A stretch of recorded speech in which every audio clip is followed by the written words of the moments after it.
நண்பர்களே, எவ்வளவோ அழகா இருக்கக்கூடிய இந்த பாம்பன் பாலத்துல எத்தனையோ சிறப்பம்சங்கள் இருக்கு.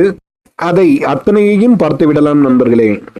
சுமார் 2.5 கிலோமீட்டர் தூரத்திற்கு இருக்கக்கூடிய இந்தியாவின் மிக நீளமான 2வது கடல் பாலமாகும். முதலிடத்தில் மும்பையில் உள்ள பாந்திரா உர்லி என்ற இடங்களுக்கு இடையே உள்ள கடல் பாலம் இருக்கிறது. முதலில் ஆங்கிலேயர்களால் கட்டப்பட்ட முதல் தொடருந்து பாலத்தையே பாம்பன் பாலம் என அழைக்கின்றோம்.